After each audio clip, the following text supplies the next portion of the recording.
Good evening, I'm Bo Williams and welcome to the 7. Let's get a look at the Big 7 stories right now. And topping the list for us tonight, a story we have been following for you. The Tennessee Valley Authority reversing course on coal. Its board of directors voting today to continue operating coal-fired units at Kingston and Cumberland fossil plants. Now this comes nearly 2 years after TVA announced its intention to retire the units by the end of 2027. TVA officials citing an increased demand for power in making their decision. The board saying the Trump administration's move to exempt 70 coal plants from Biden-era federal emissions reduction requirements last year made the change of plans possible. Now, this was TVA's first board meeting since reestablishing a quorum following a wave of board member firings at the direction of President Trump. If you have a quorum, the board can act. Over the past several years, the TVA board has faced pressure to make decisions based on stringent environmental regulations that were targeted to reduce the economic viability of important generation resources like coal. TVA Executive Vice President and CFO Tom Rice says TVA intends to continue coal operations at Gallatin Fossil Plant in Sumner County and Shawnee Fossil Plant in Kentucky. Meanwhile, tonight, President Trump is taking a victory lap for the coal industry, speaking during an event on coal power at the White House, specifically highlighting the fossil plants in Kingston and Cumberland City. They're going to remain open and they're going to be vibrant. They're going to be improved, built up, and continue to do all the things that they do. These two plants were slated for termination, but we're going to save over 450 jobs by keeping them going and going strong. And the Environmental Protection Agency is also expected to formally rescind the endangerment finding tomorrow. This is the 16-year-old scientific finding that carbon dioxide pollution and other greenhouse gases endanger public health and welfare. Now, in response, Executive Director of the Southern Alliance for Clean Energy is writing, quote, "The Trump administration is recklessly undermining the rules and agencies established to protect Americans' health and our environment, while at the same time gaslighting Americans by telling us that climate disruption is not a threat," end quote. Next on the 7 for you, the TBI investigating an inmate's death at the Claiborne County Jail. According to the Bureau, 45-year-old Rachel Mason was found unresponsive in her cell yesterday. At this early stage of the investigation, TBI says it does not look like foul play. Now, Mason's body was sent for an autopsy. Also, new information in a story we first brought you over the weekend. Former Lady Vol and WNBA star Rickea Jackson is now offering to testify against former Vol and current Atlanta Falcon linebacker James Pearce Jr. ESPN reporting Jackson's attorneys filed the notice saying she is willing to testify in Miami-Dade, Florida, if this case goes to trial. Now, we have been telling you Pearce was arrested in Miami Saturday in connection with what police call a domestic dispute.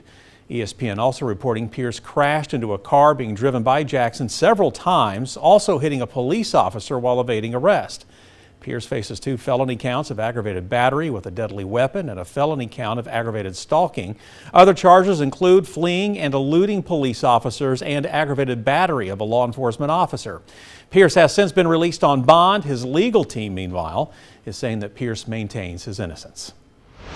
All right, our next Big 7 story for you tonight. A former Tellico Plains police officer has now been charged in connection with a statutory rape investigation. TBI began investigating 25-year-old Clayton Fox last April while he was still employed by the police department. We're told the investigation found Fox engaged in sexual acts with a minor while he was on duty.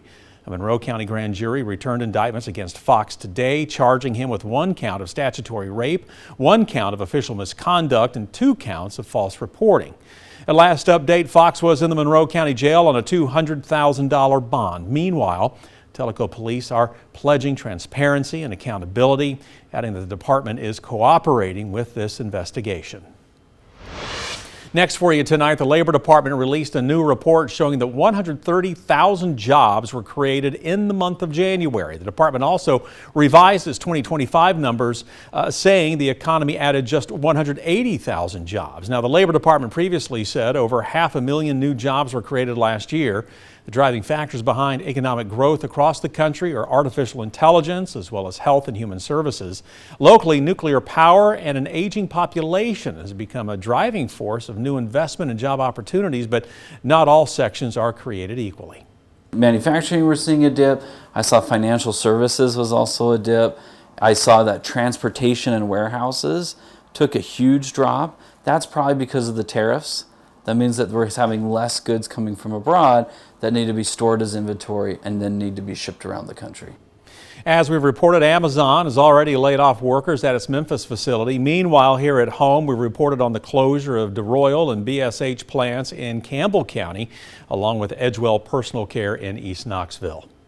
All right, we'll move down the list for you. Nearly 1 year since breaking ground, the Greenway Village in downtown Maryville is now taking shape. A new Italian restaurant, DSB Provisions, is holding a soft opening.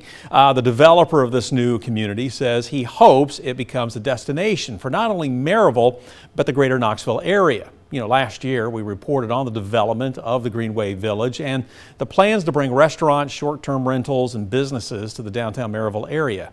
Well, today about 8 of those businesses are up and running, including the new Italian restaurant, and more are set to come. Now, the developer tells us that the revenue created there is going right back into the community. But it helps people that live here, that live in this area. It's not an owner from California or Florida that just happens to have another shop here. It's local people doing local business with each other. You know, with more to come, he says the Greenway Village should be mostly complete by the spring.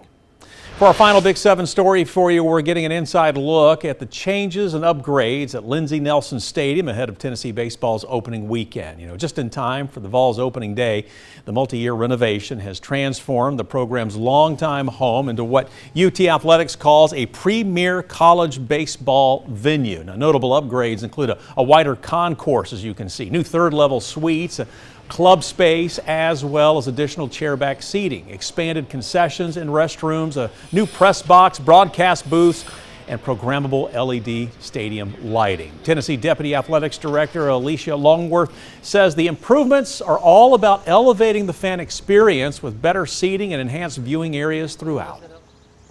This ballpark, when our fans show up, has always been a little bit like a hornet's nest.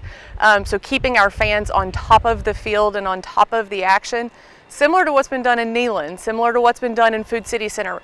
Playing in any of our venues, there is this, competitive advantage to where the fans sit and how close they are. So we wanted to do the same thing here.